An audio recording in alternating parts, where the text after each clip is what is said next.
What is up, everybody? Welcome to Apocaflix Now, the movie hangout show from Apocaflix Movies. It is a two-man show today to start the show, at least. I'm joined by Gio Ramos, and I am your host, Jacob Bartley. How are you doing, Gio? How's it going, man? Good. I hope you had a great 4th of July weekend. I hope everyone out there had a great 4th of July weekend.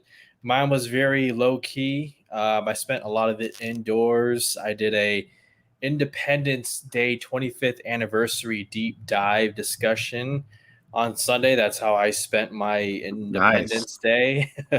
Honestly, I mean that's a movie that, along with Die Hard, and you could say Richard Donner's Scrooge, which we'll talk about, those holiday movies that you watch, even if you don't watch it all the way through every year, it's just like it's on TV or somebody's watching it or whatnot. Somebody's talking about it. But yeah, that was how my weekend went, man. Yeah, I had a good 4th of July weekend. Obviously, watched some fireworks, some of those street fireworks that go on the middle of the road in the neighborhood, and you gotta watch out for cars. Had one of those type of nights, so it was pretty fun. It was a Sunday night, so nothing too crazy. Just kept it pretty low key. Nice. Yeah, man. So Keith should be joining us a little later on in the show. Brian and Jake had some stuff to attend to, so they should be back with us next week. And yes, Star Drew, we will be addressing the movie watching challenge here in a minute. But yeah, this is just like old times. If people don't know, I know we always mention the Holy Trinity of Jake, Jacob, and Gio, but for those of you who don't know, the podcast / video version actually started before we started working with Jake at Movie Talk Express, which was a blog that Gio started. We started the podcast version, and then we met Jake shortly after that. So it used to be just Jacob and I, or just Gio and I talking. Yeah, just me, just myself, just you, just Gio and I talking. I don't have a cold, but I do sound a little bit nasally. I think my nose is a little stuffy. I do have really bad like seasonal allergies. So when the seasons start, the weather, it's starting to get really hot. So I think that's what's affecting me. Like when the weather changes, it starts to mess with me a little bit. But I am not sick. Don't have a cold. I should be good to go. But damn, Gio, you remember those old days, man? I think our very first podcast was an Ant-Man review. The first Ant-Man was our very first thing we ever did. Yeah, that's how far back we go, man. Yeah, those throwbacks. I mean, we were kids back then, Oh, I was terrible. I remember listening to it. I sound so not scared, but I have like no enthusiasm in my voice. I'm just talking monotone the whole time because it was like my first time podcasting ever.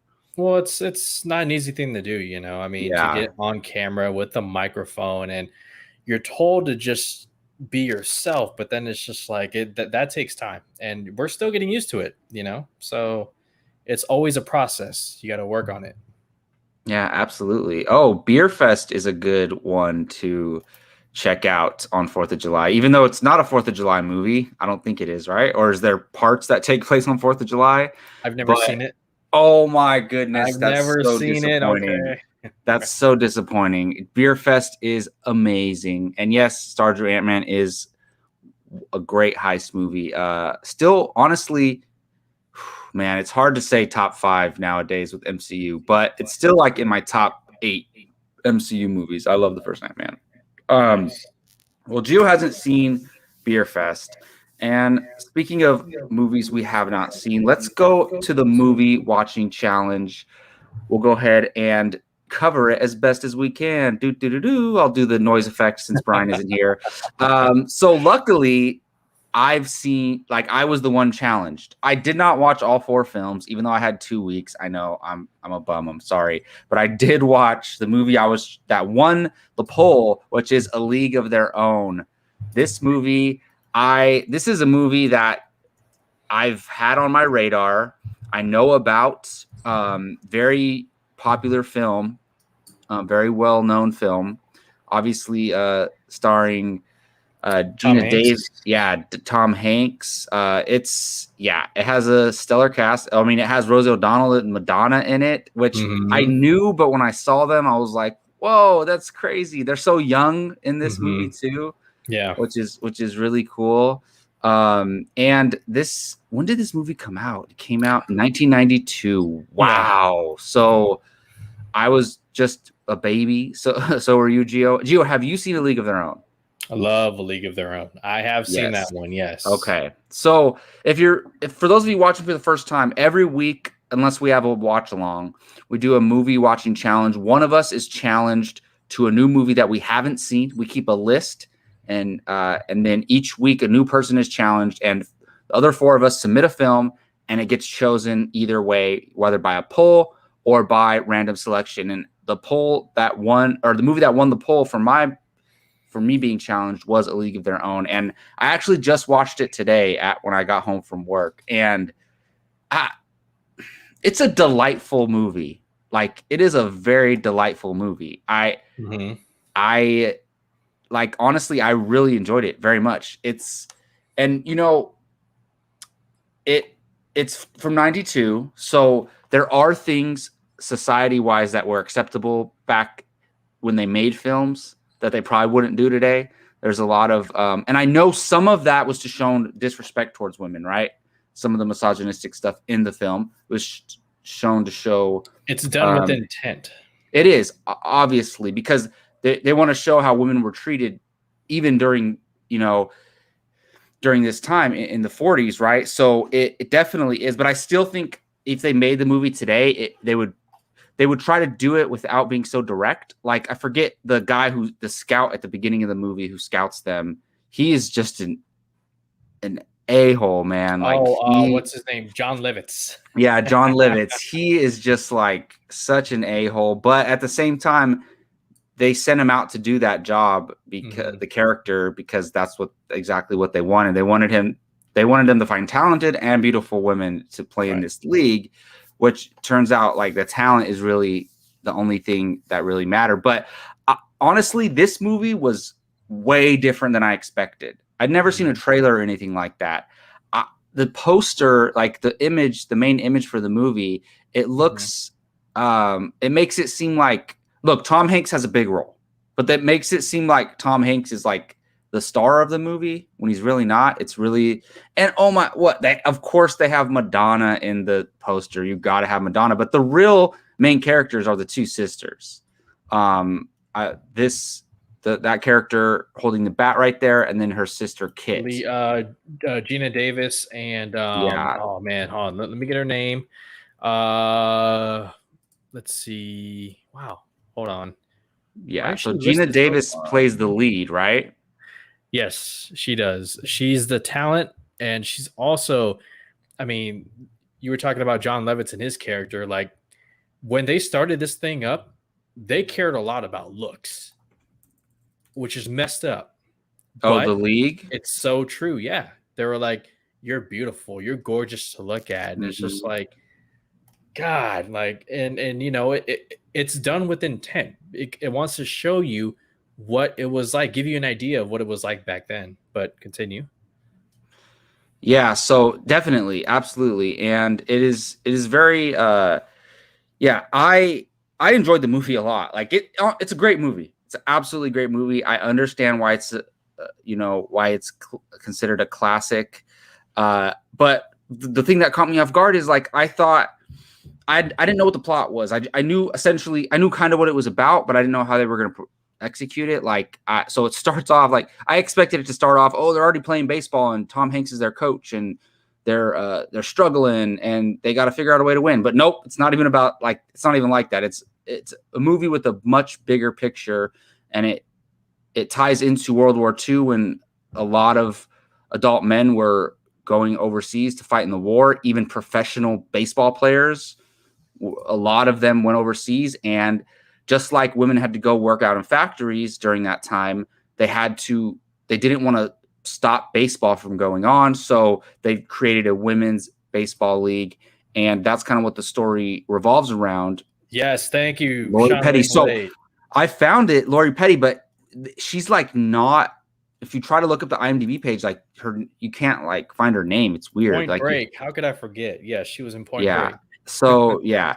Uh, but yeah, I enjoyed the movie. It's it has some interesting characters. Like Lori Petty's character, I was reading some stuff online, people saying like she's actually really selfish. Like she just wanted, like it's not her fault that everybody, or it's not her sister's fault that everybody gravitates towards her sister. Like her sister never was intentionally trying to take attention away from her.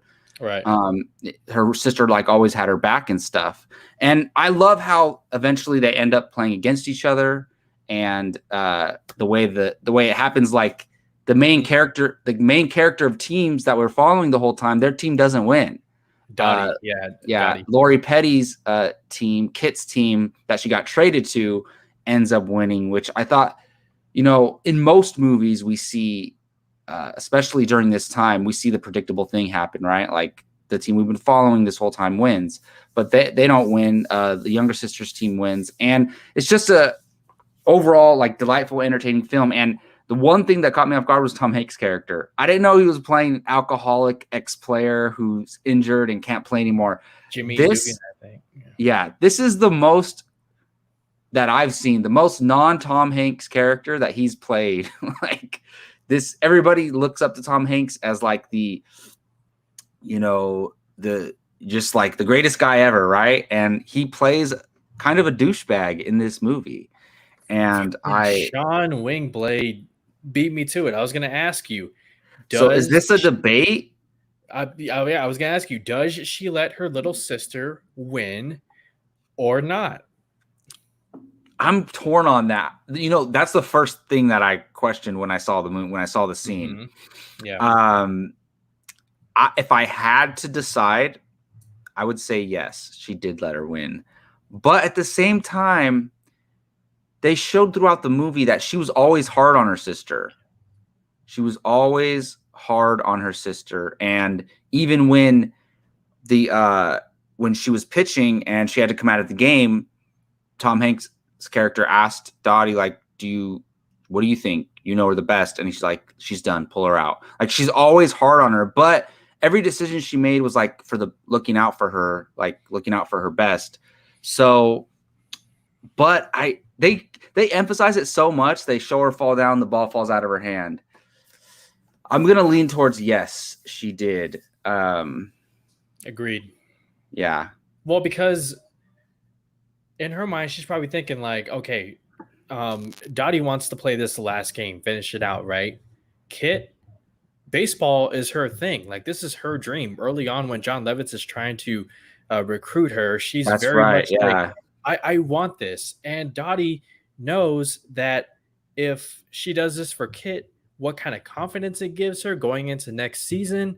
And because wait a minute, was it only one season? It's been a while. It was one season, yeah. And then as far as did they ever do a second season of baseball? So they did, but the movie ends after the first season. Right. And Dottie goes home with her husband and Kit stays. God damn it. Oh yeah. How about that? A very small role for Bill Pullman at the time. Yeah. I'm curious. You know what I liked is that because they could have done a typical thing where, Dottie and Tom Hanks, they like each other. There was like no romantic involvement at all. And I appreciated that because so many movies have to have the male lead and the female lead be romantically involved, especially. There was tension though. I mean, we're talking Ray and Finn level tension, bro. No. Especially in the 90s. No, I mean, Ray and Finn had no romantic chemistry at all. I agree that there was some between these two characters, but also she was never going to budge and cheat on her husband. This character has too much honor and she would never do that. But when one of the characters, I don't want to give too much spoiler away, but when she thinks that her husband might have died in the war, that scene was pretty harsh to watch. I saw this question. I was trying to think of it, Star Drew. I can't remember, but I remember that scene. I loved that scene when she was hitting the balls through the window. in the gymnasium. I thought that was really cool. And I love that character. When they take her to the bar and she's the one singing on stage, uh, And then the that, guy in the audience is like, "Oh, I love you so yeah, much." I yeah. mean, I'm not it's cool. That's awesome. You know, it's just it's fun. It's the fun moments in Oh this movie. yeah, for sure. And I think Sean Wingblade said it. He said this movie's not just about baseball. It's about these sisters and their relationship, and it's about the camaraderie between these girls as well, these women. And I really did. I love sibling stories. Like even though I don't like, obviously I don't have a sister, and but I have brothers, so like I can relate a little bit. You know, you have this love hate, this competition type relationship, and I could definitely relate, even though it's girls. But ooh, Colorado, Denver. Yep, I wouldn't have got that, but I thought it was gonna be like Sacramento or something because that's where we are. But I know I wouldn't have got that. But that was a cool scene. Overall, very glad I watched this. I think Brian challenged me to it. It was either Brian or Jake that chose this movie. But thank you guys. I'm glad I have this movie under my belt. It is very, very enjoyable, and I had a great time watching it. Very, very charming film, and I love how Tom Hanks he is definitely a supporting character. I love that because when you're making this movie, you could easily make him the main character, but he's not. He's definitely a side character. Like if I don't think this happened, but if he was nominated for this movie, it would have been for supporting actor. Like that's the type of role he had, and I really appreciate that he takes a back seat to the two sisters at least. He's probably the third main character if you had to narrow it down, but I'm glad he didn't shine over the two sister leads. So that was great. A couple things. The women's baseball league lasted a dozen years, 12 years. Awesome. Amazon Prime, they are working on a series, a reboot. That's A League of right. Their Yeah. Own. They just casted the dude from Parks and Rec, the one everybody loves. Chris Pratt? No. No, Right? no, Is it Chris Pratt? no, the Ron Swanson. Oh, What's his name? Yeah, um, he'll be this playing. guy. Yeah, he'll be playing I have him on my Tom desk. Hanks's role. Yeah, Really? not the same role, but like a coach. Oh, like a coach. Yeah. Mm-hmm. And so they have a very diverse cast and production probably later on this year. So Awesome. That is. Oh, Nick Offerman. Can't believe I was blanking on that. It's literally one of my favorite characters ever. Ron Swanson. So, dude, are you kidding me? It's starring Nick Offerman's playing. He is perfect for that role. He's like that's absolutely perfect. So I will be watching that series when it comes out. That is great. Yeah. So I'm definitely glad I watched this movie. All right, so Brian was the one that I challenged next.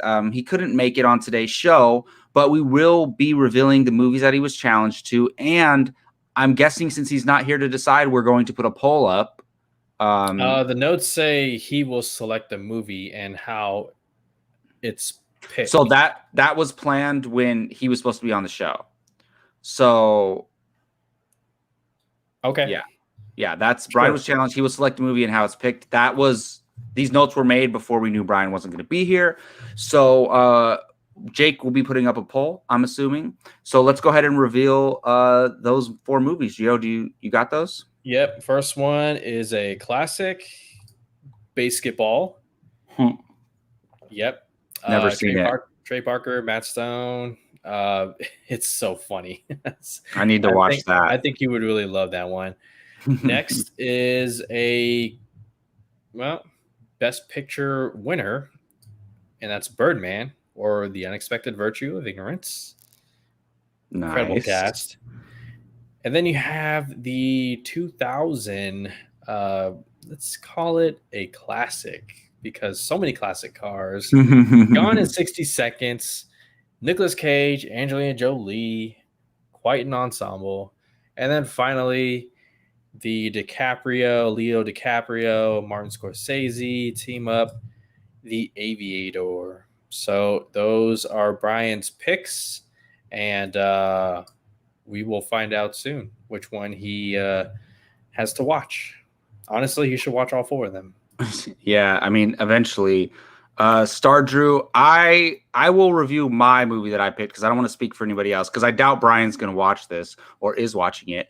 But I chose The Aviator because I love that movie. It is fantastic. It is one of Leo DiCaprio is my favorite actor of all time, and it is one of Martin Scorsese's I like it because it's not a mob movie by Martin Scorsese. So The Aviator, I chose that for Brian, but I'll only say what I chose. All right.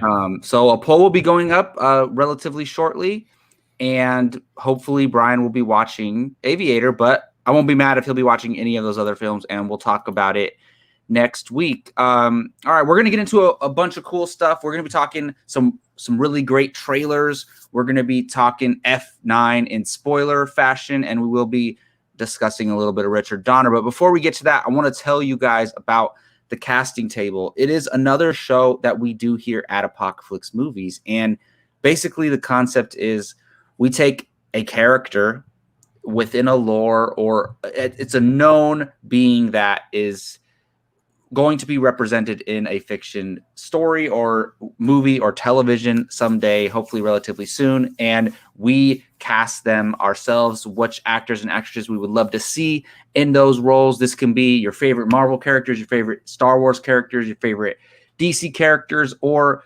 characters from any type of lore, whether that be US history or Harry Potter or Lord of the Rings. Whatever the case may be, we cast characters, and it's super, super fun. We've done a ton of episodes. We've done, what have we done, Joe? We've done a bunch of characters. Yeah, throughout Star the Wars, years. MCU, DC. We touch on all of it.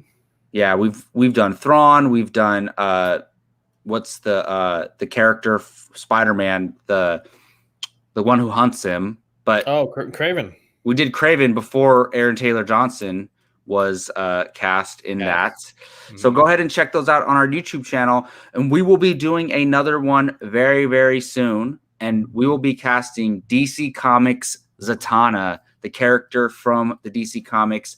That will be our next casting table. So definitely keep an eye out for that.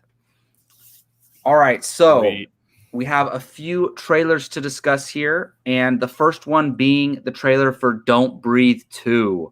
Now, Gio, have you seen Don't Breathe? Weren't you challenged to it? I have. I was very late to the party on the first one, but I did watch it. Awesome. And I mostly enjoyed it. Mostly enjoyed it. Interesting. So I'm glad you've seen it because that'll lend some context to this trailer.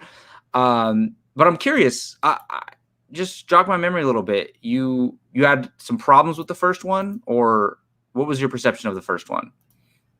So we don't have to go into too much spoilers. Spoilers. Yeah. Well, Stephen Lang's character. I mean, anytime he's on screen, he is so great at playing a blind man who is very dangerous. I like the way that the director, Fede Alvarez, he staged the suspense and the horror. It's like a very, very dark version of like Home Alone, and if the kid was blind, not as funny. But as far as problems, like I just thought the characters who were trying to play victims, I was not a fan of them. I thought their motivations were stupid, but you watch this movie because of Stephen Lang. Yeah. And so if you could just squeeze by the stupidity that is the other characters that he's hunting down. I'm okay with that because these are the characters that he's trying to kill. So sure. It's like almost everyone in the movie was a terrible person, kind of. Yeah. Oh, you learned some shit about Stephen Lang's character. Including Stephen Lang's character, even though I guess you could see why he's doing what he's doing, but it's still terrible. But I never thought we would get a sequel to Don't Breathe. Okay. The way the movie ends, technically, sure, but I just didn't think okay, you're just going to have another set of people try to invade his house, and that's it. But they found a way to bring this character back and do a new setting and a new story around him. And if you've seen the trailer, you kind of know what's going on. So, Gio, what did you think of this new trailer for Don't Breathe 2? So are you familiar with that meme that goes like, can I copy your homework? Sure. Just make sure you change it a little bit so that way it's, a little bit different. That's how I viewed this trailer right here. I'm just like, so oh, are you saying it's kind of a copy of the first movie? I mean, obviously there are some new elements, but the plot of it's largely the same, right? You have this guy who is blind and a veteran and whatnot, and people invade his house, and then they destroy his house. So now he goes on their revenge and whatnot. He's given a motivation to kill them, and for myself, it's fine. I'm gonna check it out. I don't know if I'll watch it in theaters, but I mean, the fact that Fede Alvarez is not directing this time, the fact that I don't know how much more you can offer for this world that we haven't. So this is one of those produced by the original director movies. Yeah. So, I mean, there are some things I did like when they're walking in the water and he can feel the ripples of it. That was pretty cool. There's a reason why they make that like the money shot of the trailer. Oh yeah. And then he turns out the lights and he's like, "You're in my world now," and so that's pretty cool. But and then is that who's that girl? That girl that's in the trailer, the small the young one, is that his? So I don't know. All right, so the synopsis says that it's an orphan. He must save a young orphan from kidnapping. But in the trailer, the henchmen say, "We're not the ones you should fear. That man right next to you there," and they're like, "Should we tell her or should you?" And then so I'm curious what's going on, and if you've seen the first movie, there's some ties you could make, which again makes it interesting.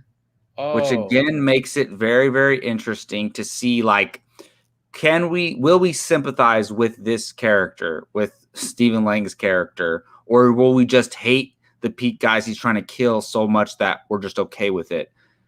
We'll see, but I think that is going to be a reveal in the movie, what's going on with that.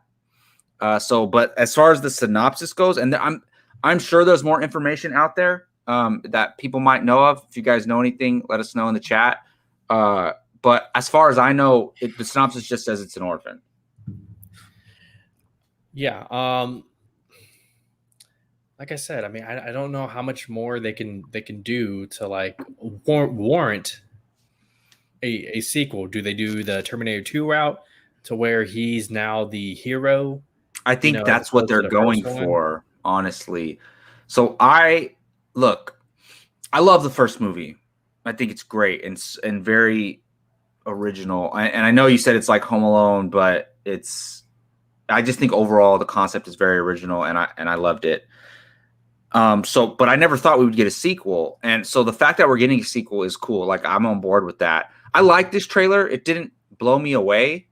I do think, and this is the first trailer, right? As far as we know, this is the first trailer.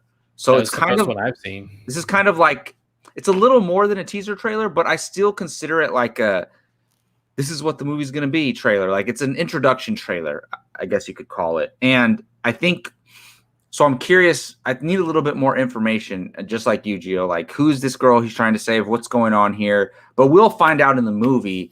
I'm just glad, like, I just love this character and how he uses his heightened senses to, fight these guys. And it's very, obviously, very similar to Daredevil, but Daredevil's not Daredevil's not an intentional murderer.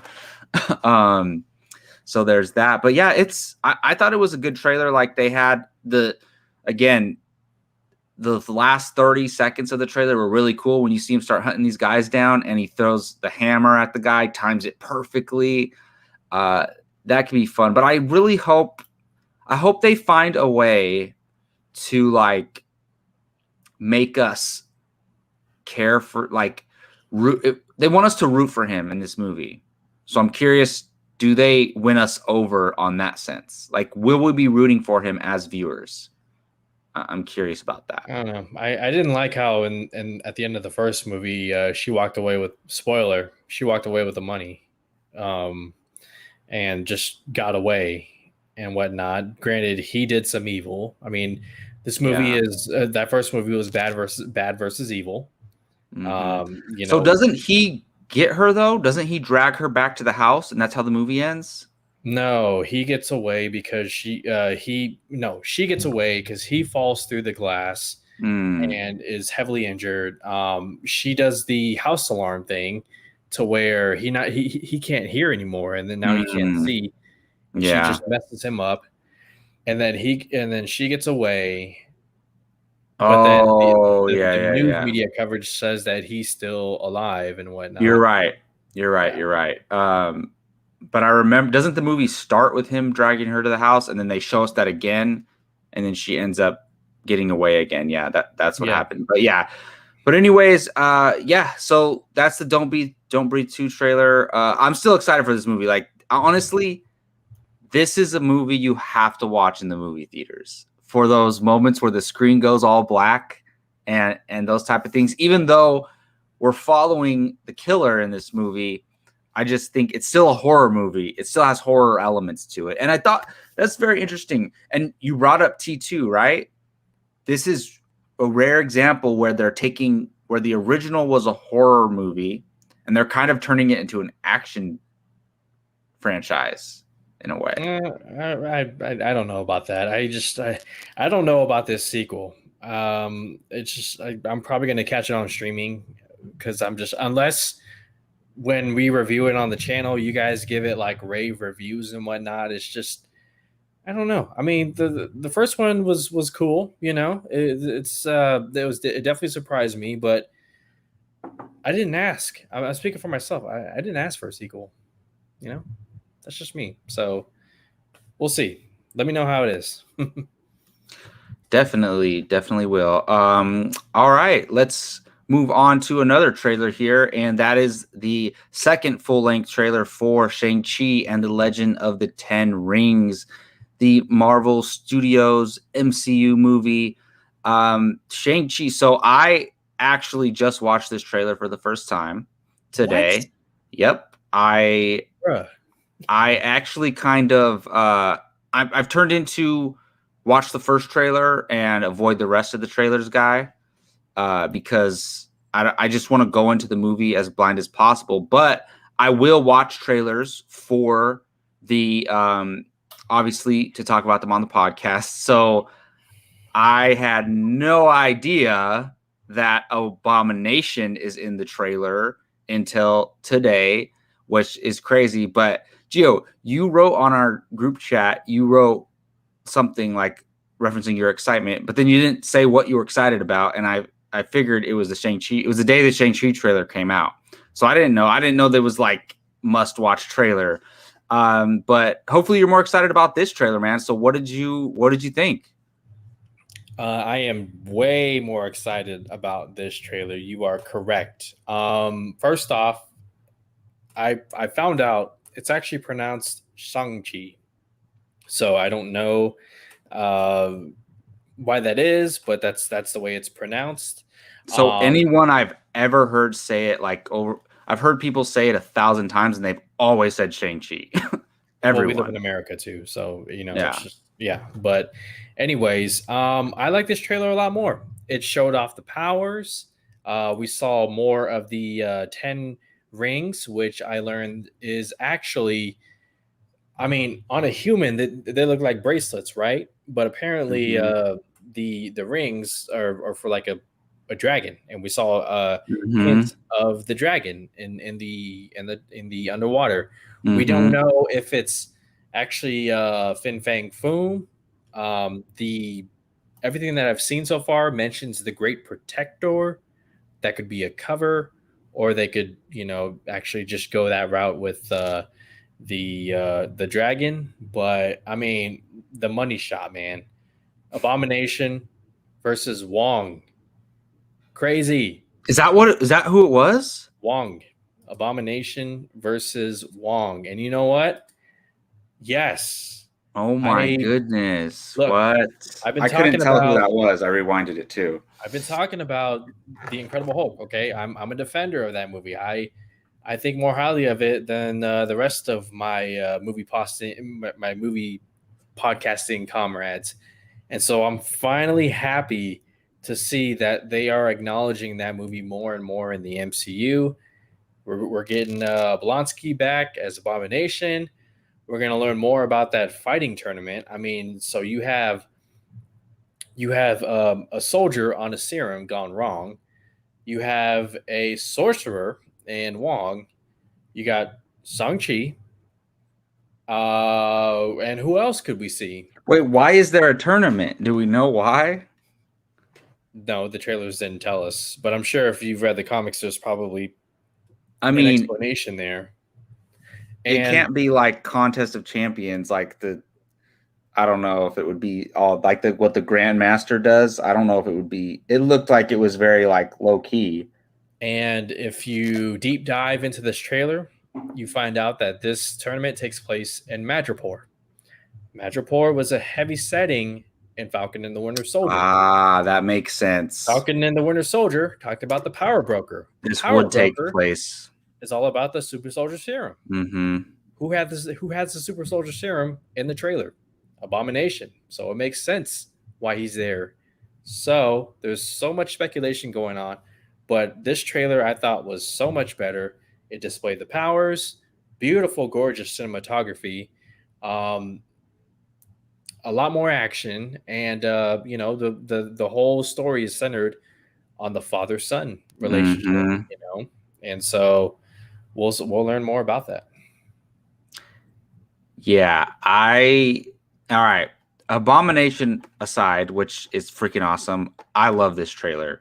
Like the Abomination is the sweet cherry on top, but I love the first trailer. I love this trailer. I am stoked for this movie. And I mean, maybe I say this about every MCU movie, but I'm very highly anticipating this movie. It looks incredible. Obviously there's fantasy and magic and all that stuff in this trailer, but there also is going to be a lot of hand-to-hand combat stuff, which is great. And Oh yeah, it does look, that looks incredible. That scene looks incredible. And I love that. What better conflict, to create drama for us as viewers than a father-son duel?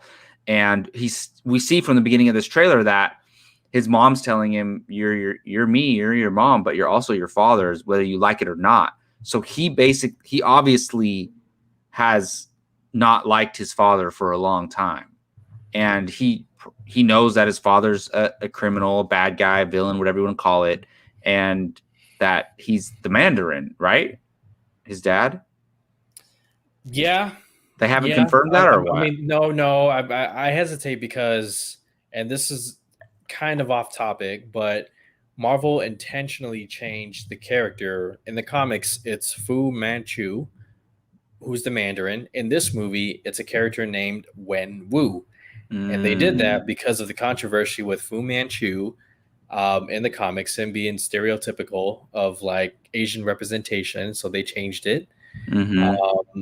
But that might not be enough, and that's all I'll say. So Interesting. Okay. Well, either way, like they're diving into this family dynamic, and it's not just random hero against some random villain who emerges. It's a family problem, and I really like that. And I love the way the main actor looks in the role. Like he's from Kim's Convenience fame, which I started watching Kim's Convenience, but I need to continue watching it because it seems pretty funny, and he's pretty great in it throughout, is what I've heard. Mm-hmm. So I can't wait to dive more into that and get more familiar with him. But I think they nailed that casting out of the park. And just, I don't know what's going on. There's a huge lion that knocks some dude across the field, and I'm just they call that the Foo Dog, Woo Dog, Foo Dog. I Oh think it's called wow. Foo Dog. Yeah, so I'm just all in on this. We're getting everything. We're getting hand-to-hand combat, we're getting, MCU mythology, we're getting family drama, Cameos. and we're getting cameos and all this fantastical elements as well. Very, very cool. And it shows like if he so look, Shang-Chi is the master of Kung Fu. He can go out and be he can go out and be in the he could have been in the Avengers Battle in New York without any powers fighting because Black Widow and Hawkeye were like he's that capable, right? But he's also going to get these we're guessing he's going to get these rings and have this power, so he's going to become a much more powerful character than just his hand-to-hand combat skills.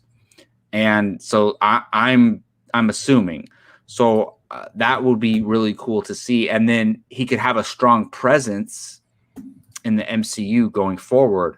But yeah, so that's how I feel about the trailer, and then also all these Easter eggs and stuff, and this is so cool. Like, what was that? Really, Wong fighting Abomination? You know what? If Wong has his full powers, I take Wong in that fight because I mean it's really not that fair because a sorcerer can almost defeat anybody. At least the sorcerers in this world, because like all you have to do is one of those portals that open up and like can slice off stuff. You just open one around their head, boom, it's over. Like, Yeah. it's so who knows? But obviously we saw Abomination hit him, so that'll be interesting. But I'm glad Wong's in this movie.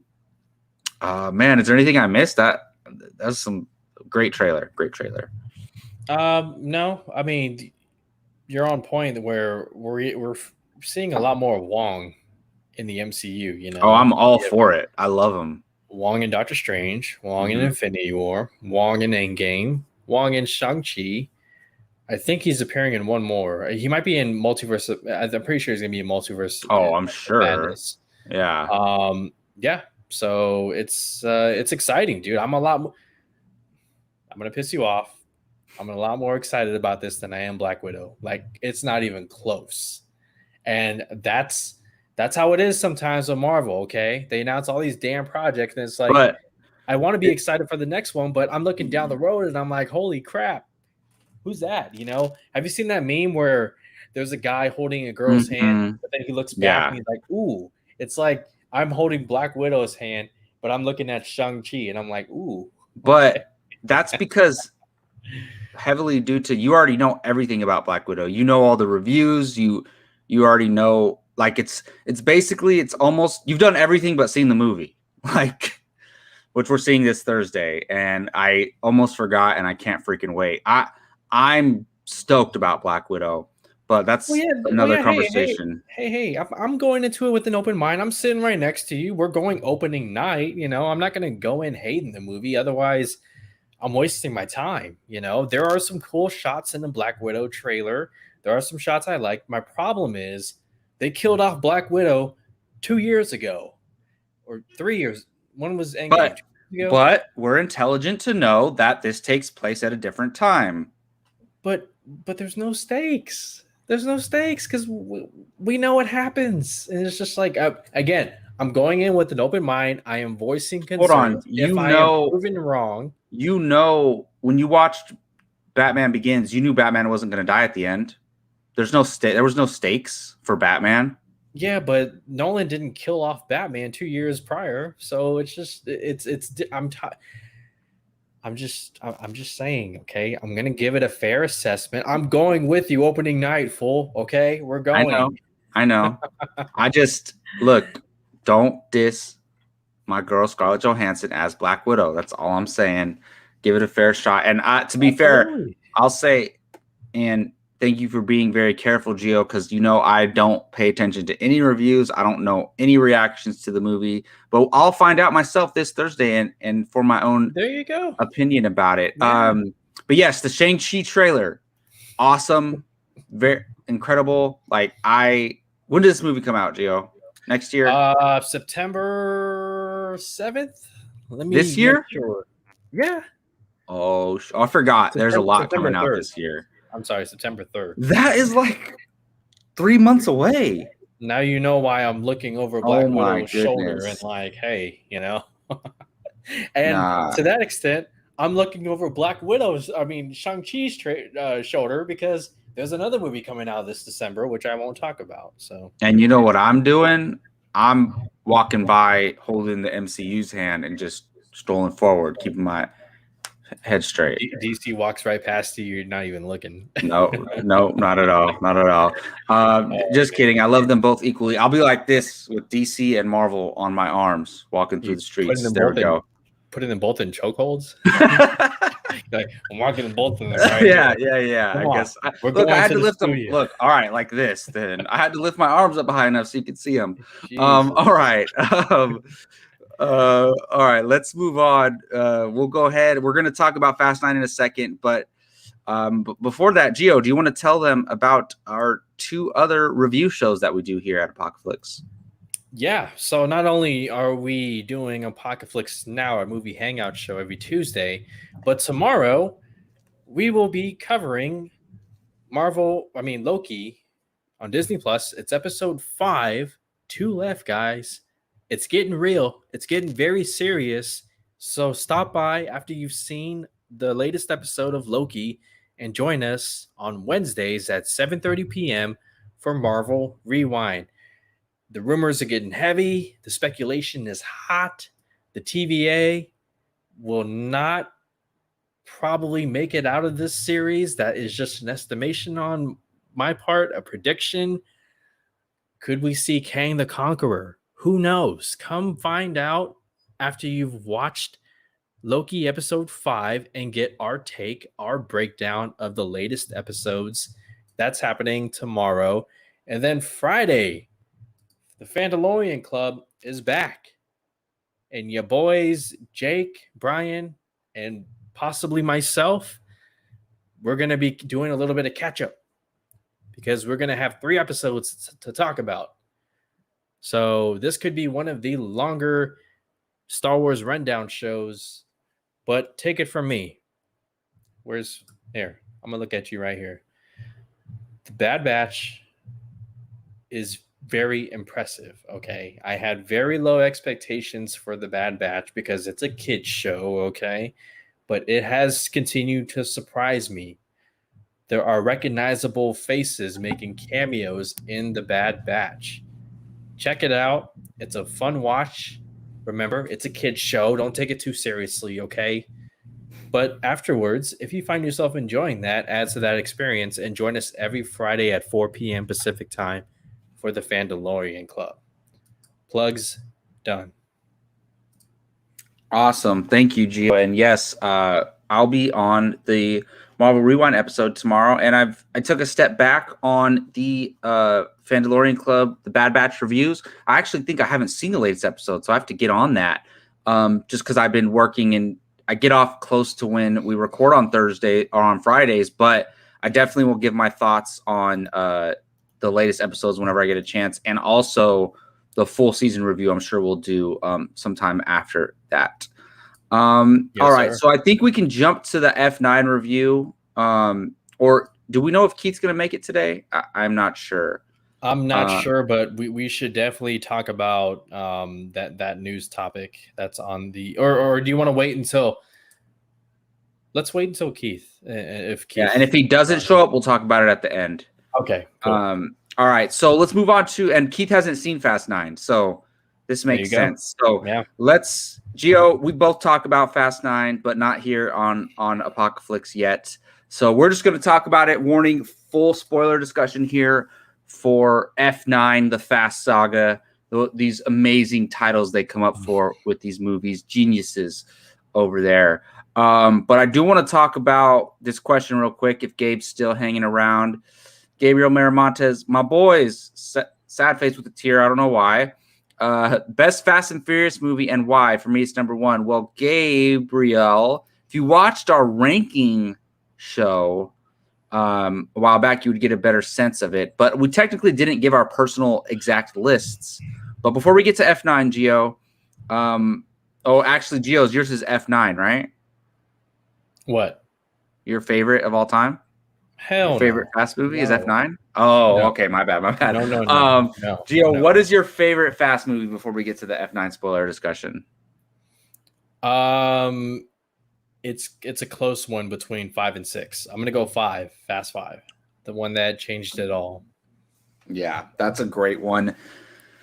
I'm gonna go Furious 7, Nice.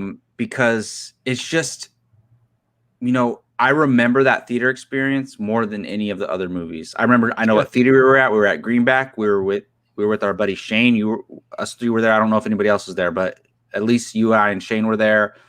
It was the Paul Walker send off for his character, the Brian O'Connor character, and it was just a beautiful movie, or beautiful scene to close the movie.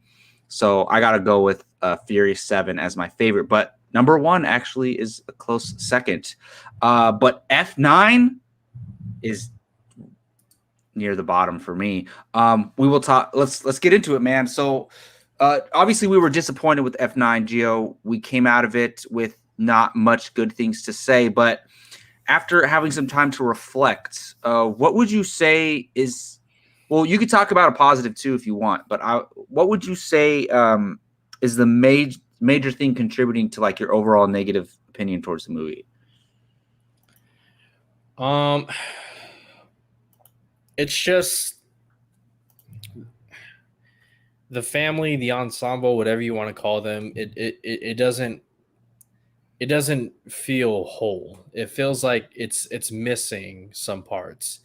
You definitely feel the void of certain characters who, at least on paper, are more skilled than others. But once again, I mean, this movie, more than any of them, makes them what's more than superheroes, because at this point they're just it's become a Gods, show. They're gods, okay, and basically. there's no stakes, there's And they no even make tension. fun of it themselves in the movie. Well, they're close to doing that before they go back and they retreat and they go back to being silly, goofy, and whatnot. And it's just like, look, I get it, okay. We know what this franchise is, okay. We go in there hoping to have a good time, leave our brains at the door, and just have fun. And you can only do that to a certain extent, is what this movie taught me.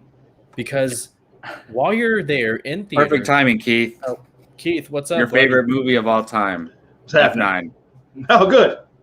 Like Look, we just did honestly, this. Did we just do this? man, if the Yeah, other crew members were here, I would have probably have backed out of this one, because like Rachel said right here. Hmm. I'm over. I'm over this. This one sucks. This one is so bad. Now, does Justin Lin do the best job that he possibly can, given what he has to work with? Absolutely. I gotta say, even though the action set pieces, the stunts are so out of this world, as far as like putting them on screen, he did a pretty good job of that. He did the best he could. But I go into these movies, and I've said this before. I go into these movies because it's like seeing friends or family that you haven't seen in a couple years, right? You want to revisit them and see what they're up to and what other crazy stuff they get into. The problem is, since Furious 7, the movies around this ensemble, these characters, the family, it hasn't gotten better. It's decreased in quality each time. I said Furious, the Fate of the Furious, Fast and Furious 8, whatever you want to call it. I thought that movie did enough to warrant more installments. I thought it did enough. Did I think Fast 9 would be this bad? No. And now they're talking about spoilers. They're teasing Brian O'Connor coming back, Paul Walker's character, and it's like, don't do that. Don't. We talked about this on no. Barley and Barnes. Don't do that. Mm-mm. Don't, because what you're doing is you're diluting what was one of the most special emotional parts of this franchise. Who would have thought, when they gave Paul Walker a farewell? But this movie, it's so bad. It's like Michael Bay got intoxicated and then stumbled on set and took over directing duties. This movie sucks. It's bad. Are there Wow. some fun? Are there some fun moments? Sure, there's some fun moments. I think John Cena was actually pretty good as Jacob. But other than that, Me too. He has a it's cool name time, too. it's time for Vin Diesel to take a step back as a producer because since Furious 7, these movies have largely been 8 and 9 have largely been about him. And I'm sorry, Yeah. the best parts about Vin Diesel was when he was Dom Toretto. It was when he was with Brian O'Connor and the two of them on screen leading the way. We heard our problems about the Fate of the Furious, Fast and Furious 8 with Luke Hobbs, Dwayne Johnson, and all that behind the scenes drama. It's time for Vin Diesel to step back as a producer because this franchise, while it made a lot of money, it's bad. And people, I don't know. I think with this movie, they are going to figure out what their threshold is for just insane set pieces and whatnot. But I've taken over this whole thing. Jacob, please give some thoughts. No, so obviously the franchise is missing Brian O'Connor. He was arguably the main character of the franchise in a way. I mean, I know Dom Toretto is too. They're both the two leads, but it's arguably that he was the lead of obviously he was the lead of the second movie, but he was definitely the lead of I think he's the lead of the first movie. And it kind of became like pretty big, like him as a character. So then also, obviously it's missing him. That's a given. I think it's missing Hobbs too. It's missing Hobbs so bad because Hobbs invigorated this franchise with Fast 5, and then it's like, okay, even though Fast 8 sucks too, at least you got The Rock there, and he's it's entertaining, and you got Jason Statham too, part of the crew. That's what I was going to say. Yeah, so that's the thing. I think Fate of the Furious is a bad movie, but I would watch it. If it were on TV and I was bored and it was scrolling by, I'd watch it because it's fun. I enjoy Jason Statham and Hobbs, and I like seeing stuff the Shaw brothers working together to save his baby. That type of stuff was cool. I like that scene. That was the best scene in that movie. Statham. Yeah, and I'm like, can I get a Shaw brothers, a Shaw family spinoff? Give me Fast and Furious presents the Shaws. Yeah, see, I don't even think it needs to be a spinoff. They can just, I guess it could, but just make we were talking the other day on Partly and Barnes. Have the Shaw brothers both Shaw brothers be in the shift crew. The focus to those guys. To other and Keith, you mentioned this before. I think is that the same crew together over and over again. I know, obviously, if Paul Walker was still alive, you have to have Brian there. You have to have Dom there. But the other crew members are starting to feel a little stale. Right. Michelle Rodriguez need to rotate, doing the same thing. You need to rotate Ludacris and Tyrese and some of these other characters, out of the movie. And not that they have to go away forever, but whatever. You can have Tyrese and Hobbs and Shaw too. You can have Ludacris being, with the crew only and something like that. But it's just getting stale. So imagine if they did some crazy mission and you have the Shaw brothers with them the whole time, something like that. That would be if we see a Fast 10 trailer and they're saying the Shaw brothers are main characters and they're in the whole movie, then all of a sudden I'm like, damn it, I gotta go see Fast 10.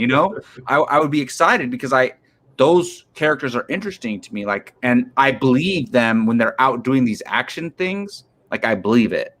So also, Gio, you said I forgot what you were comparing it to. The franchise. Oh, seeing old Friends and Family again, things like that. I agree with that, but it also, you know what it also feels like? It feels like a TV show that seasons 1 through 5 you loved and they were killing it and it was amazing. But I'm not saying directly with the movies Fast 1 through 6. I'm just saying in general. But then the last seasons are terrible, but you still watch because it's a show that you were invested in for so long. You spent so much time watching these first seasons, and now towards the end of this series, you're like, all right, I better finish it. That's how it kind of feels to me. And it's I'm going to finish, I'm going to still see whatever movies they put out in this franchise. But I would rather see a Hobbs and Shaw 2 than an F10. You know? Yeah, or at the very least, bring back Hobbs and Shaw. I don't know. Are they planning on making the second Hobbs and Shaw, or are they going to? There was they a are, post yeah. credits that I know the showed post. Jason Statham. Yeah, and I know, he yeah. runs into Han, who Han, Han returns in this movie, and it's nice to see him. But that's it. I He's heard- just literally half the time standing around, like eating chips. Yeah, I heard he doesn't do anything. I heard they don't really explain really how he came back. Necessarily. Oh my god! The scene where they show that he's not really dead It's terrible. literally just Yeah, it's literally Mr. Nobody telling you just go with it. That's it. right. And it's like Yeah, that's what I heard. that. So basically, look, the spoiler review, right? Basically, Keith, do you know what happens? They said They say he's just not in the car. The He just car wasn't in the car. crash in Tokyo Drift. He wasn't in Yeah. the car. Like it Right. was all a setup to fake Han's death. Yeah. And him and Mr. Nobody are behind some brick wall around the corner, like, oh look, it worked. Even though wait, do you know in the car? I've did seen that Shaw scene. know that he was in there or no? That's one thing I That's- didn't catch on. I was Did going to Shaw ask think that. that he really killed him, or was That's he in what I on was it? going to ask. Like, I wonder if that's exactly what I was going to ask when you mentioned Statham, Mhm. because that's sort of saying he faked his death, and he's working with whatever. And Mr. wait, Nobody. and why does he throw the necklace into the car too? Right. Shaw. Even though if you watch that scene, he's in the car. To send a But- message to Toretto. Oh, that it was him. Yeah, that was him. Yeah, Remember, right. he calls him too. Because of he called him a phone. Yeah, because of revenge for Luke Evans. Oh man, I can't believe they made like Tokyo Drift take place later in the franchise. It's so weird. But yeah, but it was so bad, that scene. And then so I told Gio this. I actually like the storyline with the girl that he's taking care of. I forget the character's name. I had it before. That who was taken care of? That Han was taking care of. Oh, her.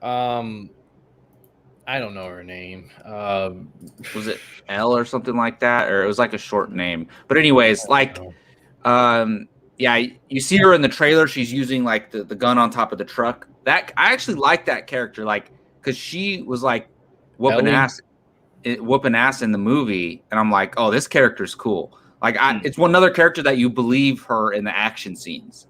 Sure. So that the scenes with the magnets. This should have been called F9, something to do with magnets, because the magnets in this movie were insane. The craziest magnets I ever seen.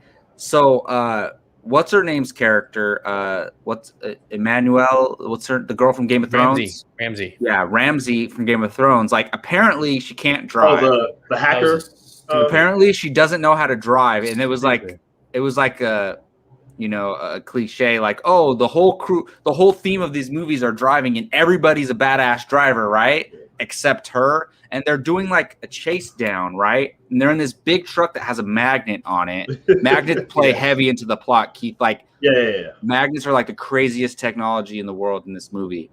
And they're chasing down this guy, Jacob, in the John Cena in the movie, and they all get in the car. Dom's in the passenger seat. Wouldn't it have been way faster for Dom to just switch seats with her, Gio, and him drive, right? But then they want to give her something to do. I understand exactly. that, and so she turns up the magnet all the way. Like, there's a huge skyscraper building, right? They're on one side in this magnet truck. Jacob's on the other side. You of see the building. in the trailer when the and car they goes turn through up the magnet, and the car comes through the buildings and then goes into their truck.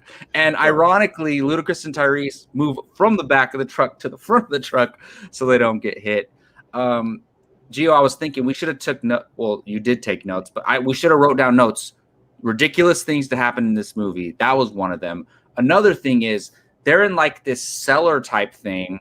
And it's like these stairs, and there's water underneath. And Dom's fighting off like 20 guys by himself. And then like 50 more come, and he can't take it anymore. Like, can't take on 70 guys, right? Oh my God. So then they're all getting around him, and he's like, "Ugh," and then he pulls these chains from the building down, and the whole thing comes The whole thing falling comes down, down. and he falls into the water, and Letty dived down and got him out. Ridiculous thing number 2 that we talked about in this movie. This whole movie is ridiculous, man. Like I'm gonna spoil Cardi B. I mean, it's a spoiler that's review. right. She's in it. Yeah, that's right. Cardi B. She's like in England Oh, or something, or man. in London. There's a reason why they gave her like 15 seconds of screen time. That's 15 seconds too long. Seriously, like okay. I like her, character- but yeah. No. It's pretty much Isaac Gonzalez in Hobbs and Shaw, right? Remember she had that crew of females. Yeah. No, Right. This one's way more cringier. You know why? Because she literally doesn't. She doesn't do shit. So Dominic Toretto is taken away by Interpol police, right? Interpol police show up in these outfits and they have helmets on. They put Toretto into the back of the truck. They all get into the back of the truck. As the truck drives away, takes the helmet off. There's Cardi B. She's like, "Oh yeah, look at us. We're badass. We did this. We rescued you." And then it like cuts away from her while she's say. talking because like while her dialogue is finishing up because they don't want to see how terrible she's acting. Dude, Yeah. and then like Toretto's there laughing like, "Ha, yeah, you're badass. I put you in this movie. You're badass." It's just like, So what was the point of that? How much did they have to pay her to do that scene? Like $100,000? I don't know, but like that was a waste of money. But they got it in the trailer, right, to get people in to come see it. That's what it is. And you know what? It's just like the fact that she's coming back to 10 and possibly 11. Is she really? Yes, I mean it, dude. Like what? Like, I'm gonna watch. And nothing against Cardi B. I enjoy her music, but it just shouldn't be in terrible. this. Fuck that. No. I like her. She's I think she's funny. But yeah, I don't. No, I like some of her songs, but Nicki over Cardi B all day. Oh, as a rapper, that's not even close. Yeah, that's not even close. But yeah, but this franchise has always done that. I mean, it did it. Obviously, Ja Rule in the first one. If he doesn't come back, I'd be upset. Ja Rule? That's one of my predictions. I think he might come back. I don't see why not. I mean, at least it'll spice things up. Apparently, he passed on the second one because they said, I think Ludacris talked about it. He thought he was big time. It was 2003 or whatever it was. So he was, thought it was too big for it. So he passed on it. You know who they should bring back? I wonder if they've asked Eva Mendes to come back. I think she might be. I heard about that too. I don't know if she's still active anymore. There are rumors that she is returning. Yeah. Because she was she in a post-credit scene in I think it was 5? 6. I think. No, 6? 5. Oh, was she really? 5. Yeah. What was the scene? She was with The Rock, I think. Or didn't they reveal that Michelle Rodriguez was alive? She gives Hobbs a photo. Oh, and it's oh, duh. Yeah. That says the 6. Yeah. But man, dude, like this is. And obviously, they brought back Bow Wow and the other guy, right? From, those scenes were. Third one. They did nothing. Did they not? Didn't they made the rocket car, right? Is that what I heard? They happened to be working on a Pontiac Fiero with a rocket strapped to it, which is ridiculous. And then but they don't do anything. Right. They're just there. It's just like they help them with the space mission. All right. I would have preferred Scott Eastwood came back instead of Bow Wow. That's right. I forgot about him. Yeah. Where is he at? Yeah, right. He was such a. They forced him in the Fate of the Furious. And honestly, I was saying before this movie, I was saying they could bring Lucas Black's character back as a full-fledged part of the team. Part of the team, yeah. Right. Look, nobody can replace Brian O'Connor's character, but just saying you could have had someone come in and be a part of that, and you could have they make his character a joke in this movie. Honestly, it diminishes the Tokyo Drift movie for me because they make him and Bow Wow look just like idiots. I don't mind Tokyo Drift. I know, we talked about it. We weren't. I wasn't on the ranking episode, but it's not as. It's not terrible. It's all right. Yeah, I don't. It's not good. No, the longer this franchise goes on, the better that movie Tokyo Drift looks better. I honestly think that's what it is. I think it's better than 8 and 9, and so then I'm wait a minute, do I like Tokyo Drift now? I guess so. But it doesn't need to be 9. there doesn't need to be 9 of anything these days, right? I mean, that's too much for anything. Well, and I wonder if you guys and Jill, you're talking about Justin Lin.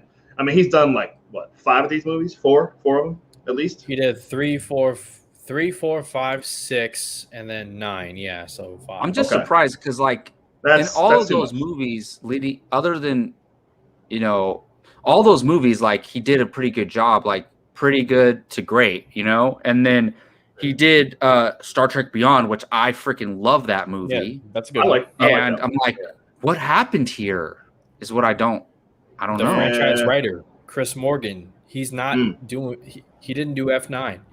He did Hobbs and Shaw instead. Oh. So it's a different writer, and you can see it because some of the character choices, some of the character, if you could even call it development, because they just from the get-go, they happen to be doing all this stuff. Tyrese and Ludacris, two of them together, nobody could take them down. Okay, they literally go against 6 soldiers. And speaking of Tyrese, there was a moment where he's surrounded by like a dozen soldiers, all with rifles. I heard that, yeah. And they're firing at him. They're all shooting at him. And then he takes one and takes them all out. And then like later on, he's like, guys, I think we're invincible. Like, look at my jacket. It has bullet holes in it. And he's like, at that point going on here. See, like at that point, that's where you're like, okay, if they're gonna do that, and because they know we're aware of it, right? That they call that. They were embracing it, but then Ludacris and Ramsey tells him to shut up, you're dumb. Yeah, and then they go back to. But then later on in the movie, which if they would have executed it better, it would have been a cool moment. But when the action's going on later on in the movie, Joe, and then Tyrese is talking over it, and it's like he's like, I know we're not invincible. He's like, we've gotten so lucky. Maybe we're just lucky or something like that. But all right, we crapped all over this movie. Like, I don't think we've crapped on a movie as much as this. But real quick, just real quick, you just mentioned the line. I guess he said something about we're just lucky. Yeah, they did do that. To be fair, they did that in Mission Impossible. Remember Alec Baldwin, I think, was saying said that about Tom Cruise in Mission Impossible. Oh yeah, but I think it was Rogue Nation. I think it was like you've just been lucky. But we take those movies seriously, like no, absolutely, they're not. Yeah, it's like everybody involved, like all the characters that they present to us in those movies, we believe that they're capable of doing what they're doing. You know what I mean? And we care more about them. Yeah. And there's not like 20 of them. There's like 5. Right. So It's like, yeah. But Gio, we've talked about some positivities in this movie. So what would you say is the main one for you? Oh man. Let me just real quick while you think about that. I mean, if I had to pick, I don't blame you, Stardew. That's honest. No, I'm not putting on a like an act or anything. I'm probably John Cena as Jacob. There were early scenes where different actors portrayed the younger versions of themselves. Michael Rooker played the father, and he played the father's friend. Oh, really?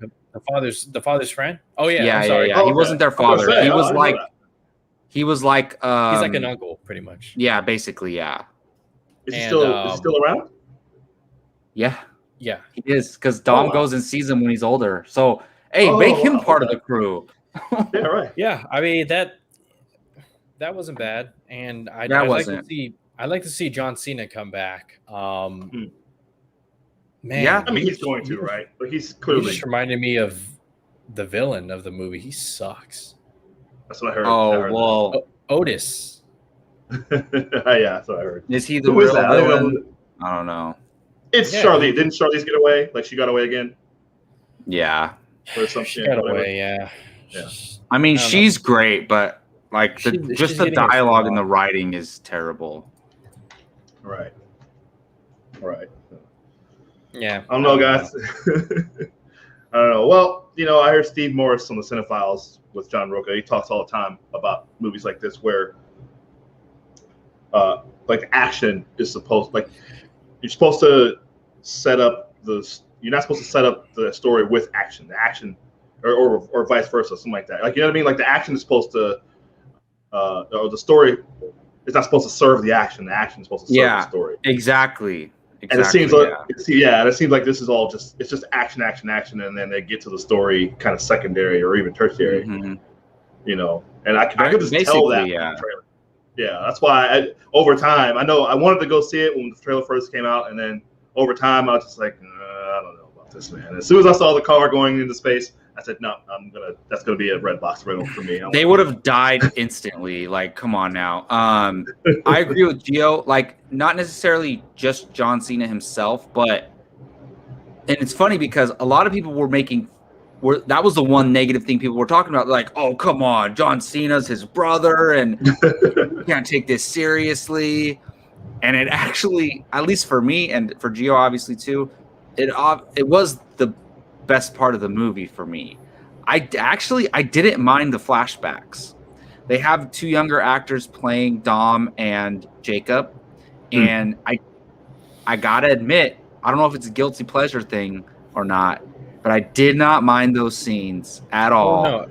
And I didn't mind the relationship between John Cena and Vin Diesel. Was the young Dom wearing a wife beater and a chain and a yeah, basically, or a white. He was, white muscle shirt.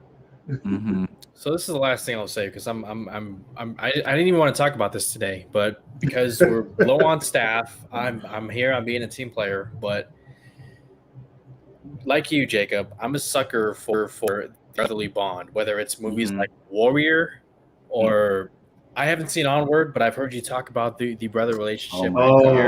Yeah, right. Bring a box of tissues when you watch it. Yeah, right.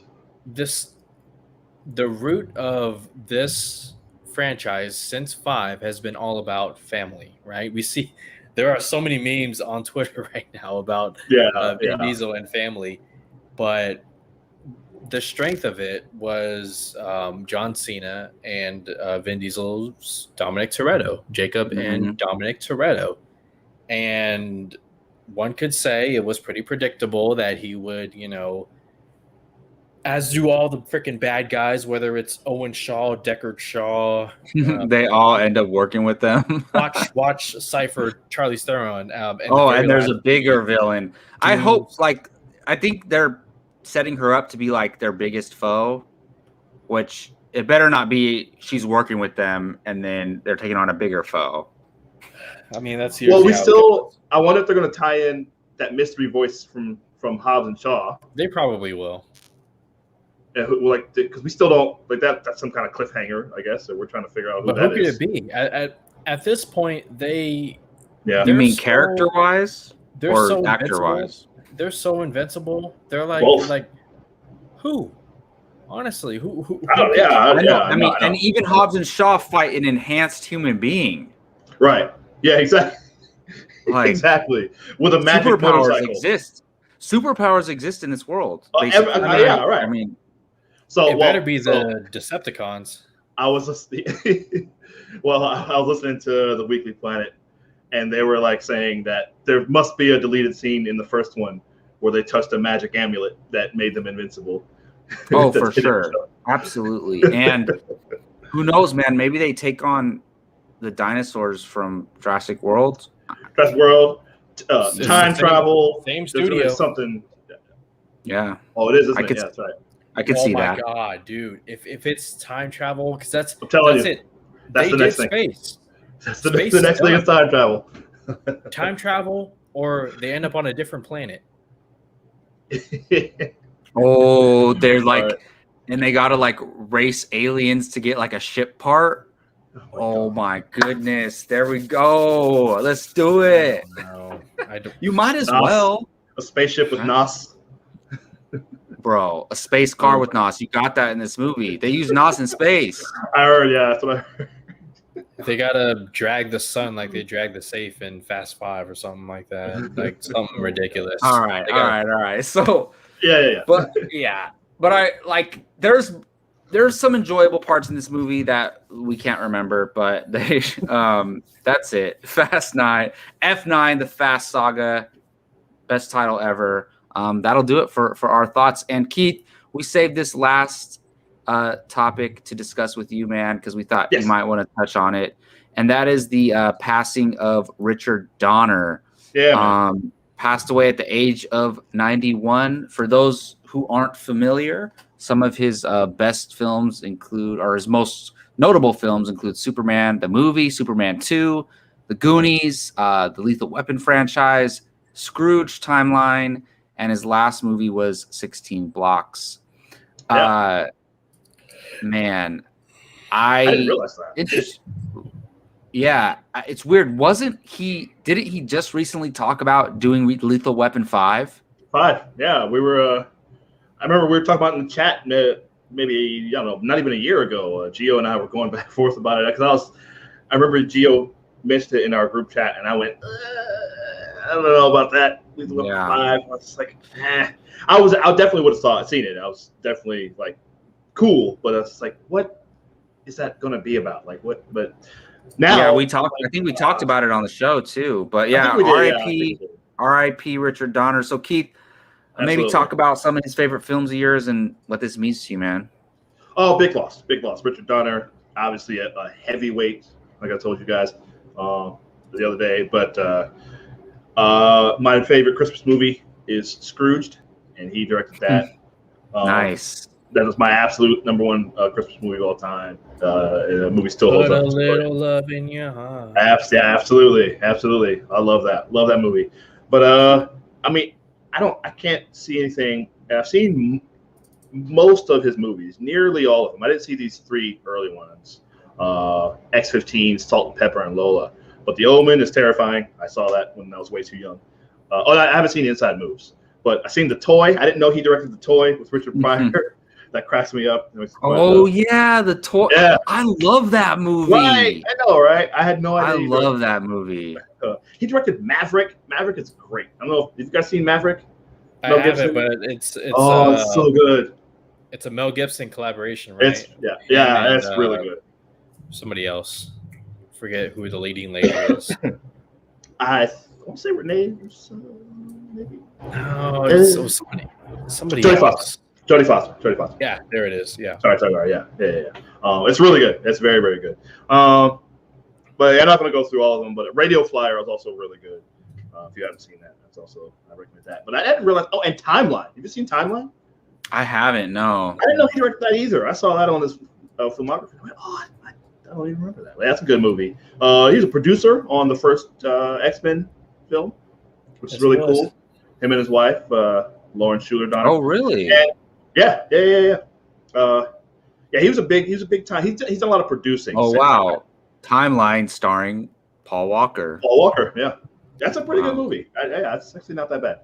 Or not bad at all. I think it's all right. But did a lot of TV, which I didn't realize a lot of TV he did. But he was obviously the thing he's most known for is Superman, of course. The first 1.5 Superman movies, because he kind of was the original Snyder, to be honest. The Donner cut.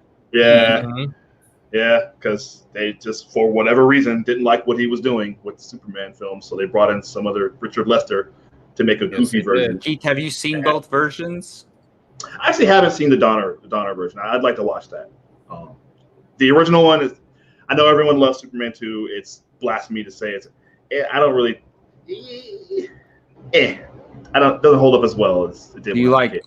Well, obviously, but do you like Superman 1? Oh, that's classic. I love Superman 1. Yeah. They were still trying to figure it out, but of course, you'll believe a man could fly. Absolutely, yeah. So, that production was kind of crazy. I did a report on it when I was in film school, and anyway. But it's classic. He started it off, obviously, the whole thing, and he brought us Christopher Reeve, and just Donner. Obviously, of course, Lethal Weapon did all 4 of those. Those are all 3's not great, but they're all pretty good at least. And like I said, I was really interested in Lethal Weapon 5.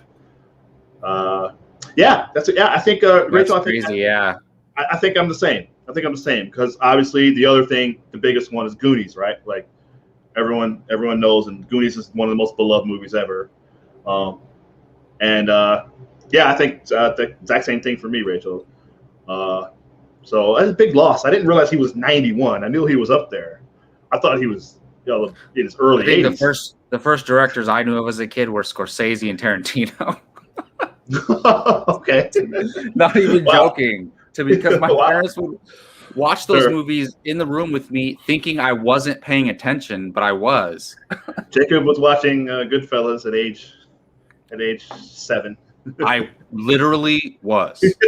No joke. Not a joke. But yeah, man. Just rest in peace, Richard Donner. He's like one of the all-time greats, man. I mean, I don't know if he kind of gets the credit, but not really. You know what I mean? But I mean, he certainly will now. So we gotta make sure we give all these directors, man. We're gonna be losing some of them soon. That's we hate to say, but they're getting up there. All the old guys. So. Yeah, man. I think is it the rapper Lucas Joyner? He made that Will Smith song. Will, and he says, "Give them a rose while they're still alive," and give them their flowers. Yeah, that's what we got to do. So I haven't seen as many movies of his as you have, Keith, but obviously I've seen Superman films, I've seen the Goonies, I've seen the Lethal Weapon films. I really like Superman the movie, and I mean, I haven't seen the Donner cut of Superman 2, but obviously he's responsible for some of that original one, and I enjoy that movie a lot. If I had to choose a favorite movie, it might be Lethal Weapon, honestly. Sure. I mean, it's very close with Superman, the movie, because I know it's cheesy, but come on, time it was made, it's, I think it doesn't hold up like I think you got to go into a movie with the context of the time it came out. The time, yes. So, but I do agree. Like, there's movies that you watch, they're like, even for that time, this is bad. So I think it doesn't hold up. Applies to that type of thing. But yeah, I mean, I definitely I watched the Lethal Weapon movies when I was in high school, and I watched the first one and I couldn't stop watching them. I was like, I have to watch all of them straight through now, and I did, and I really enjoyed those. But yeah, definitely Superman the movie and the Lethal Weapon franchise are ones that will stick with me. And yeah, so R.I.P. Richard Donner. Gio, you got any thoughts, man? What's your favorite movie of his, maybe? So a lot of Richard Donner's movies were before my time. The first one that I saw that was new that came out was Lethal Weapon 4. I was about 8 years old when that came out, and that's a movie that holds a soft place in my heart. Obviously, 1 and 2 are great. 3, whatever. 4, though, I will defend 4. It's all right. But I mean, what's up? Yeah, I'll say it's okay. It's not. I don't think it's bad. The people not like that. Well, people they go, Lethal Weapon 4. By the time that they said the words like franchise fatigue and whatnot, and I'm just like, well, I mean, maybe Jet Li's in it. Got Jet Li. Yeah, Jet Li, his first American role. But I mean, if you think about it, Donner's legacy, I mean, what he did for comic book movies, not just the first 2 Superman movies, where he, like many people have said, he made you believe a man could fly. But then the turn of the century, he was a big person as far as being involved in the first X-Men movie with Bryan Singer, another landmark movie in the genre. So, and people, they may not realize this, but he was actually a mentor of Kevin Feige. Kevin Feige released a statement, I talked about it yesterday on my channel, where he credits Richard Donner and taking Kevin Feige under his wing during the first X-Men movie and kind of, showing him the ropes. And so we owe, whether you're a Marvel, DC fan, whatnot, we owe a lot to Richard Donner. And Kevin Smith will tell you that. The late John Snepp would tell you that. Anybody who's working in Hollywood, whether it's Kevin Feige, Steven Spielberg, they'll tell you that as well. He also changed the game as far as buddy cop movies with Lethal Weapon. I mean, at the time, and Keith, we'll deep dive into all of this on Sunday, but Gibson and Glover, game changers, man. Well, I mean, for the modern era, those are the ones you point to when you think of buddy cop. At least for me, when I think of buddy cop movie, those are the first movies I think of. Yeah. Well, what's interesting, because, and that's just really quick on that, and we'll talk about it, like you said, Gio. But with Lethal Weapon, because like in the script, Shane Black wrote it. Mm-hmm. It was so a lot of people don't realize. Right. Yeah, exactly. Man, Shane Black has been around forever. How old is that guy? Well, apparently that was his very first script out of film school at UCLA. Really? Yeah. Yeah, which is crazy because that doesn't necessarily happen, but and Murtaugh. Shane Black does not look 60 years old. I know, right? Oh but Murtaugh wasn't described. Like he didn't really they didn't say whether he was white or black or whatever. So he was, so apparently I guess Donner was reluctant at first to cast Danny Glover. And then he realized, wait, that's ridiculous. He could be black. Like he could absolutely be black. And he's like, yeah, of course, we'll make him be anything. Yeah. Mm-hmm. So, which I think is a really cool thing. Like he felt bad about thinking that way. He was like, why would that he could be anything. So then he cast Danny Glover. And that's like, yeah, awesome. you hit it around the head. With that, Gio. That's awesome. Yeah. Gio, did you have some more thoughts? We kind of interrupted. I mean, no, sorry. Not really. Some other producer credits from Richard Donner: The Lost Boys, the vampire flick starring Kiefer Sutherland. Yeah. Free Willy was a big movie in our childhood in the 90s. That's right. Any Given Sunday, the Oliver Stone football movie, he was a producer. And 20th Century Fox actually had to fly him out onto the set of X-Men Origins Wolverine because tensions were so high between the studio and the director. Oh, wow. Gavin. Really? We're going to get into it on Sunday. We're going to get into it. Gavin O'Connor? Is it? No, it's Gavin Hood. Gavin Hood. Yeah. Yeah. Oh, man. I got stories, bruh. But it's just like, so while we have a huge list of movies, whether he directed, produced, whatever, man, I was really hoping he would have made that Lethal Weapon 5 just to see it. But the studio was like, no, you know how they are. They play fucking hardball and whatnot. Donner was game. Gibson was game. Glover was game. They even talked about it during his Oscars honorary ceremony speech. And it's just like, wasn't Chris Rock too? Were they talking to Chris Rock about it? I thought I heard he was interested. I'm not too sure. I thought I remember hearing. I wonder. There must be a script out there. I will know by Sunday. He must have had at least had somebody working on a script. Yeah, it had to be. Maybe even. I hope somebody actually does it in his honor. To be honest. Well, kind of. I thought about that, but I wonder if you would get. Okay, what if Mel Gibson says, "Screw it, I'll direct it"? I'd be okay with that. Yeah, I can rock with that. Yeah, I wouldn't mind that. As long as his wife also signs off on it too, To produce. That's true. Yeah. Yeah. Laura Schuler Donner, who's she's one of the great producers. Very big deal. I mean, up there with Kathleen Kennedy. Absolutely. Yeah. Awesome. Well, any last thoughts, guys? Oh, rest in peace. And thank you.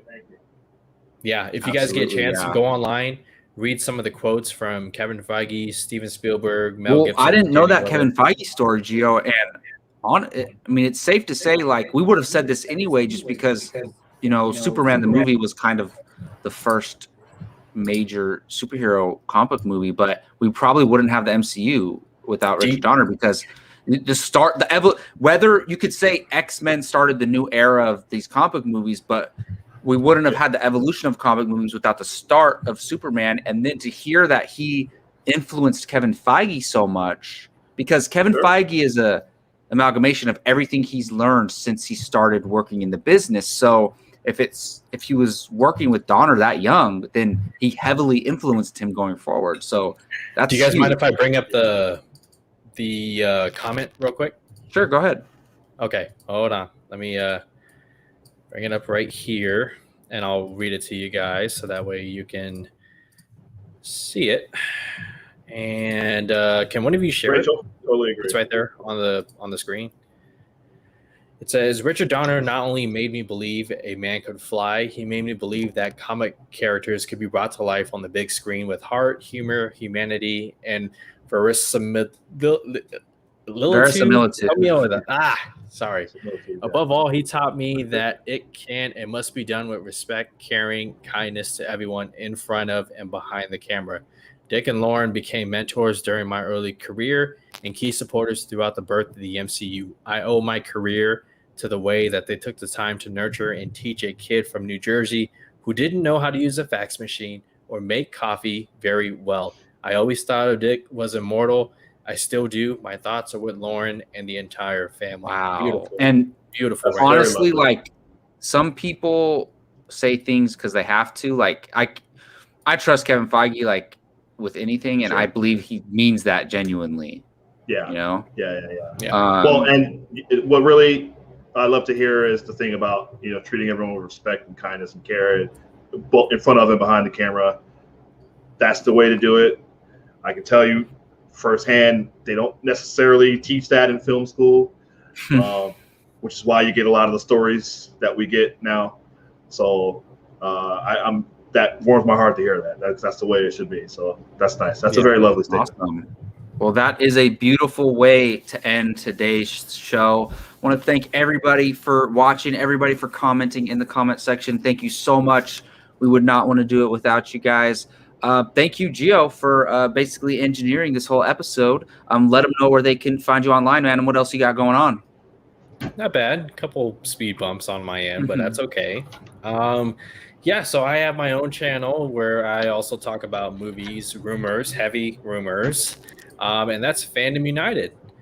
Every Sunday evening, right after POV, I have a live stream at 7:30 Pacific time, and I am currently transitioning. Usually what I've been doing is running down the news of the past week, but since I do news videos Monday through Friday, the Sundays will be editorials, and this past week was Independence Day, 4th of July on Sunday, and so I did a scene-by-scene breakdown of Independence Day. It was my first time doing it.